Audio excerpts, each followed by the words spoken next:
মাধব বাবু।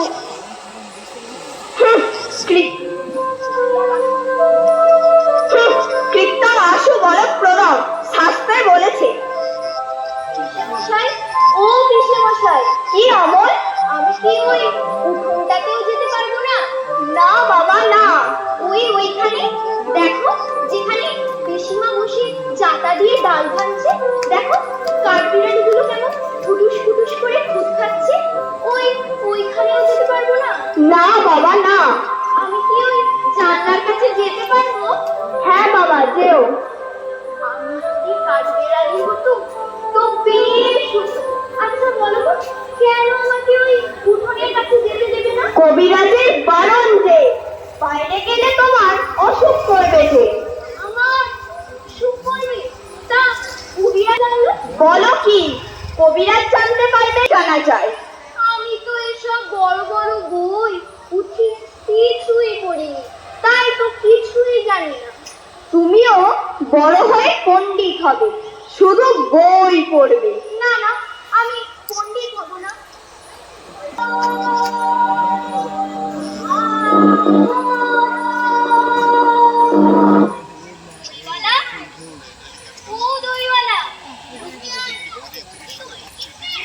কেমন করে কিনবো? আমার যে পয়সা নেই। কেমন খাবো তুমি?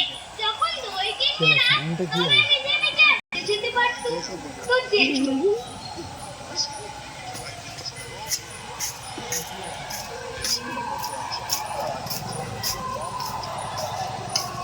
হাঁটতে হাঁটতে আসছো, দই দই ভালো দই শুনে আমার মনটা যেন কেমন করছে। বাবা, তুমি ওখানে বসে কি করছো? কবিরাজ মশাই আমাকে বাইরে বেরোতে বারণ করেছে, তাই তো আমি এখানে বসে আছি। আহা বাবা, তোমার কি হয়েছে? জানি, আমি তো কিচ্ছু করিনি, তাই কিচ্ছু জানি। আচ্ছা দইওয়ালা, তুমি কোথা থেকে আসছো? আমাদের গ্রাম থেকে আসছি। অনেক দূরে বুঝি তোমাদের গ্রাম? আমাদের গ্রাম সেই পাহাড়ের নিচে শ্যামলী নদীর তীরে। ঠিক মনে পড়ে। হ্যাঁ, আমি দেখেছি। আমার মনে হয় অনেক কাল আগে ওই বড় বড় গাছের তলায় তোমাদের সেই ছোট্ট গ্রাম, একটা লাল রঙের রাস্তার ধারে। সেখানে গরু চড়ে বেড়ায়। কি আশ্চর্য, আমাদের গ্রামে